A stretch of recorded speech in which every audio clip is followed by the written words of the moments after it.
그 먼저 신돈의 애인지 공민왕의 애인지 어떻게 알 거냐?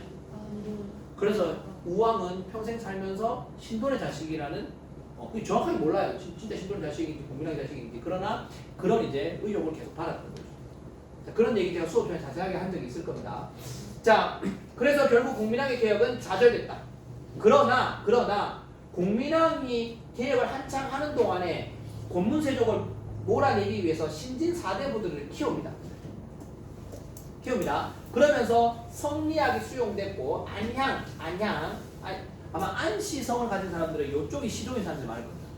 우리는 안시가 없나? 우리 할머니.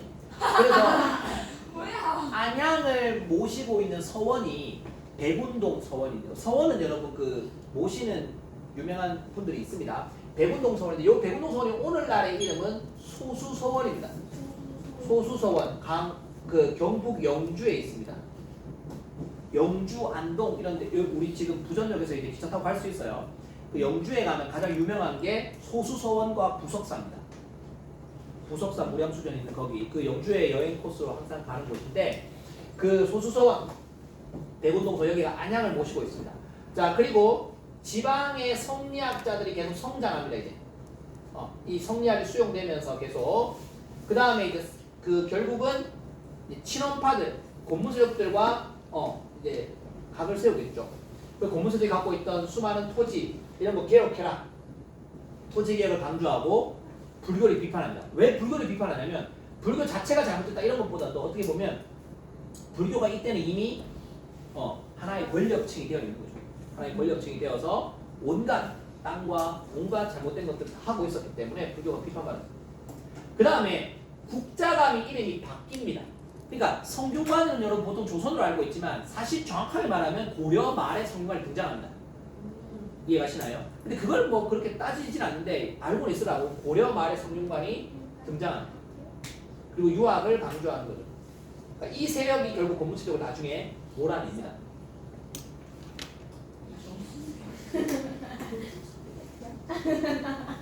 자, 그럼 봅시다.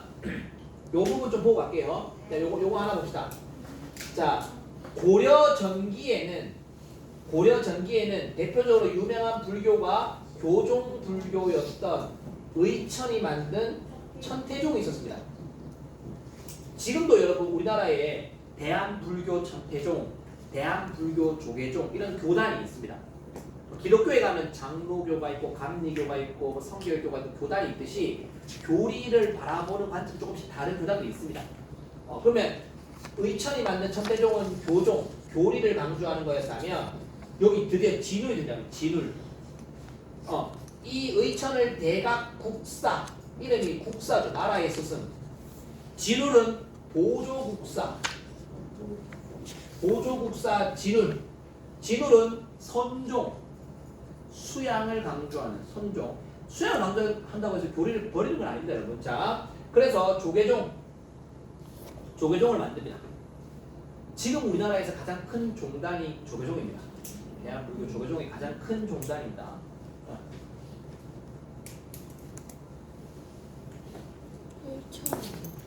양산 통도사 이런 절이 조계종에서 굉장히 유명한 절입니다.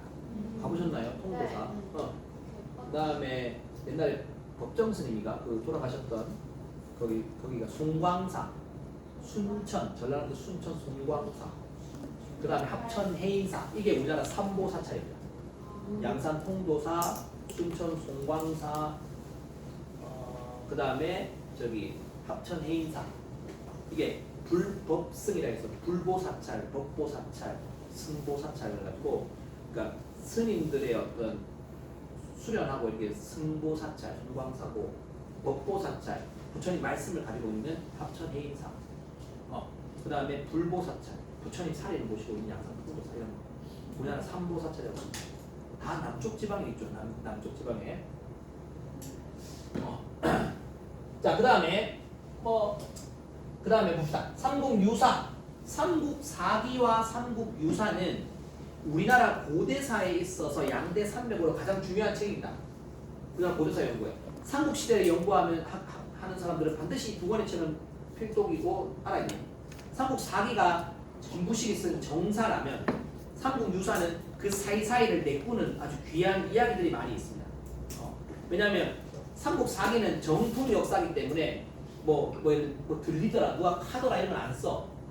근데 삼국 유사는 말 그대로 유사잖아. 유가 뭐냐면 유람선할 유자예요. 떠돌아다니는 사. 이때 사자는 역사 사자가 아닙니다. 이야기 사자입니다. 그 뭐야? 떠돌아다니는 이야기를 다 써놓은 거야. 그래서 당군 신화 곰이 사람이 됐다. 삼국 사기에 없어. 유사에 있어.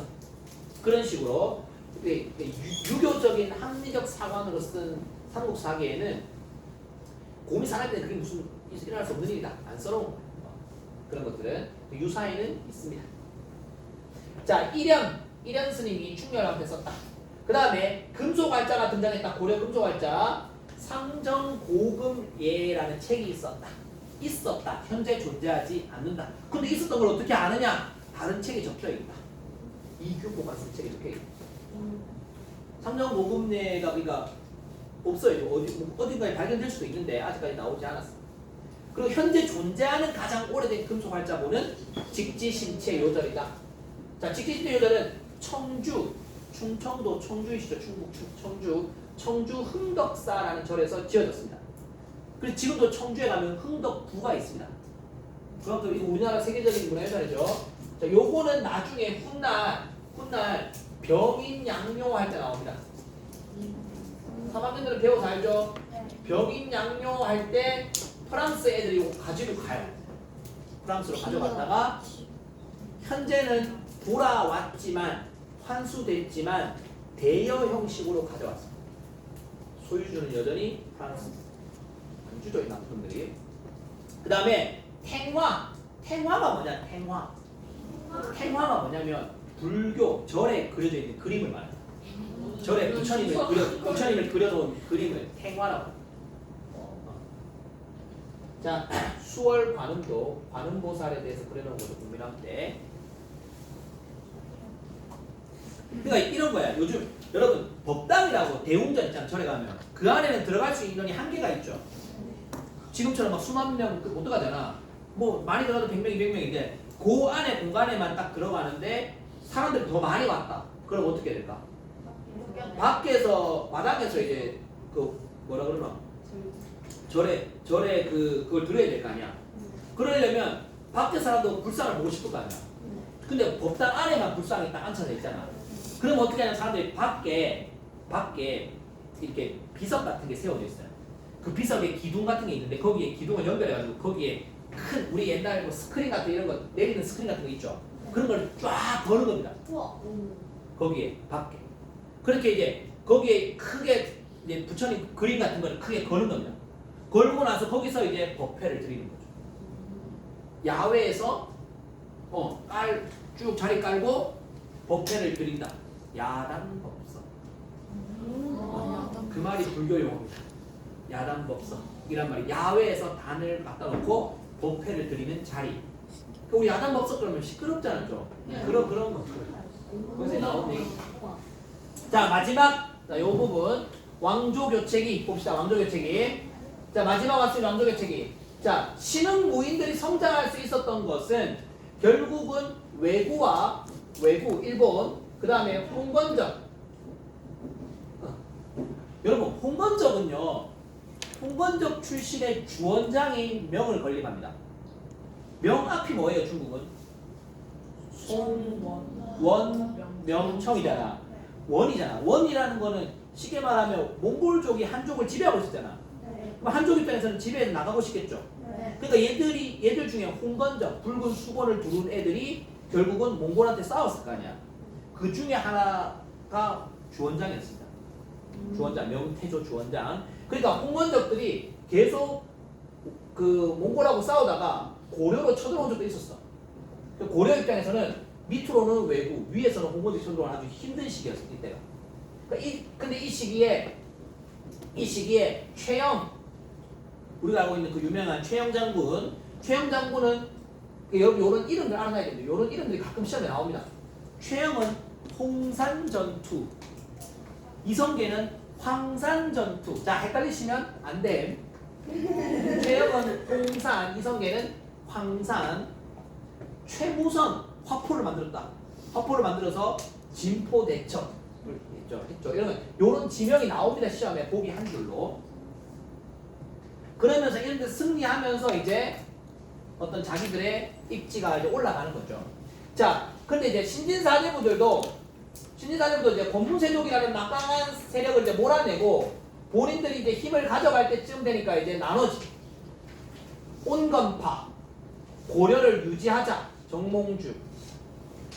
급진파, 고려를 바꾸고 새로운 왕조를 개창하자. 아직 조선이라는 이름을 안 정했어. 자, 조선 왕조를 개창하자, 급진파, 정도전. 정몽주와 정도전은 굉장히 사이가 돈독한 친구였고 둘의 스승이 같습니다.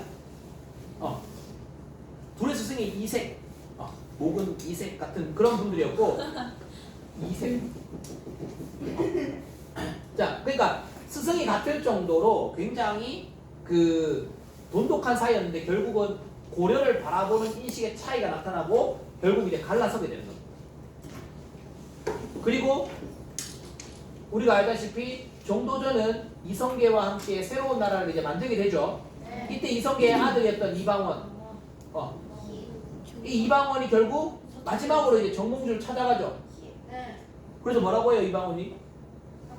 이런들 어떠하리, 저런들 어떠하리. 하여가죠. 만수단 드럼치기, 얽혀진들 어떠하리. 이게 시조입니다, 시조. 3, 4, 3, 4, 초장, 중장, 종장으로 이어진. 이런들 어떠하리, 저런들 어떠하리. 만수단 드럼치기, 얽혀진들 어떠하리. 우리도 이같이 얽혀져 100년까지 누리군. 이렇게 딱딱딱 만들어내는 시를 쓰니까 정몽주가 뭐라 그랬다고? 이 몸이 죽고 죽어. 이거 똑같은 시조로 딱 이제 대응하는 거죠. 이 몸이 죽고 죽어 100번 고쳐 죽어. 백골이 진토되어 넋이라도 있고 없고. 임양한 일편단심이야 각실줄이 있으랴. 이게 정확하게 해서 딱 그때 임은 뭐야? 고려죠. 결국은 그걸 보고 이방원이 같이 갈 수 없구나. 사실 이성계는 같이 데리고 오고 싶었겠죠. 뛰어난 인재를 날리고 싶지 않았을 거 아니야. 그런데 결국 아버지 허락도 안 받고 이방원이 정몽주 죽여. 선주교에서. 선주교는 개성이죠, 개성.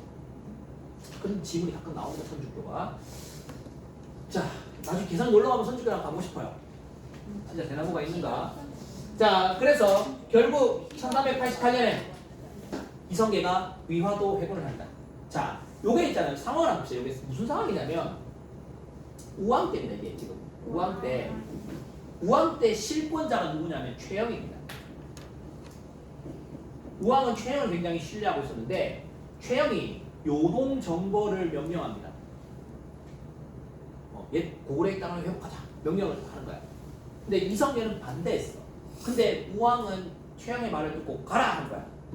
가라 하는데 이게 좌군, 우군 그래가지고 이성계, 조민수 두 사람을 좌군, 우군의 대장으로 삼아서 병력을 보냈어. 근데 사실 이성계 입장에서는 여러분 가라 하는데 안 가면 뭐야? 거역한 거잖아. 그러면 안 되잖아. 일단은 근데 반대했는데 일단 보냅니다. 그래 갔어. 근데 여기서 우리가 생각해 볼 게 있어요. 최영의 의도는 뭘까? 이성계의 또 의도는 뭐야? 생각해 봐야 되는데 최영의 의도는 이겁니다. 가서 이기면 뭐가 돼? 이기면 땅 넓고 좋잖아. 땅 넓어지고 뭐 지금 원과 명이 싸우고 있으니까 원명이 싸우고 있으니까 요동 반도는 지금 우리가 차지하면 된다. 그러니까 이기면 땅 넓어서 좋고 지면 이성계라는 막강한 자기의 어떤 라이벌처럼 성장하는 이성계를 누를 수 있는 겁니다. 이성계가 살아오더라도 누를 수 있는 거야. 그런 베이스가 깔려 있을 겁니다. 의도가. 그러면 이성계 그걸 모를까요? 알죠. 이성계도 알죠. 그래서 이성계는 반대했는데 가래. 일단은 올라가서 위화도는 압록강. 자, 이게 중국이고 이게 북한이면 이게 압록강. 압록강과 두만강의 위치는 아시죠? 이쪽이 압록강이고 두만강은 여기 끝에. 자, 그러면 여기에 위화도라는 조그마한 퇴적층이 쌓여있는 섬이 하나 있습니다. 제가 중국 갔을 때 봤어요. 우와. 난 너무 감격이어서 그거 보는데 내가 중국 여기서 배가 아니지 기차 타고 버스 타고 이렇게 쭉 지나가는데 그 해설해주는 조선족 그 중국 그분이 여기가 위화도이다 그러냐. 그 사람들은 별로 신경 안 쓰라고 다른 사람들은. 나는 너무 감격스럽더라고 위화도를 보는데. 왜냐면 저게 그 유명한 위화도 해골을 했던 자리구나. 그래서 저는 그거 보면서 막 사진 찍고 그랬던 기억이 나요. 그래서 이 위화도에서 이제 건너가면 싸우는 거고 돌아오면 반역이죠. 네. 결정해야 되는 거야. 마치 카이사르가 루비콘강을 건너면서 뭐를 던져줬다? 주사위를 던졌다 하면서. 왜냐면 무장을 한 채 루비콘강을 건너서 로마로 쳐들어가면 반역이거든. 근데 그걸 시행했잖아 카이사르가. 그런 것처럼 지금 여기서 건너서 드디어 이제 쳐들어온 건데 자기 싸우러 나갔던 그 병사들을 데리고 조민수도 동의한다. 조민수가 반대하면 자기들끼리 싸울 수 있잖아. 조민수를 설득해가지고 결국 이게 정조전이 또 등장하거든요. 그래서 결국 설득해서 쳐들어오는 거죠. 그러면 여러분 여기에 전투력 높은 애들이 다 있는 거야. 최영이 지키는 개성의 군대는 더 소수였어요. 결국은 최영이 지키는 개성의 부대가 지게 되고 최영은 잡히게 되고 유배를 하게 되는 겁니다. 그래서 요동정부는 결국 요동정부를 하지 않게 되고 출정했지만 회군하게 되고 실권을 장악합니다. 이성계와 정조전. 그리고 아직까지는 이제 돌아와서는 창왕이라는 왕을 하나 세우긴 하는데 창왕도 별로 뭐 한 그런 게 없고 공양왕은 거의 마지막 왕 공양왕은 허수아비 같은 왕을 하나 세워놓고 공양왕을 세워놓고 여러 가지 개혁을 합니다. 개혁을. 자 그렇게 조선이 이제 시작이 될 겁니다. 자 여기까지 합시다.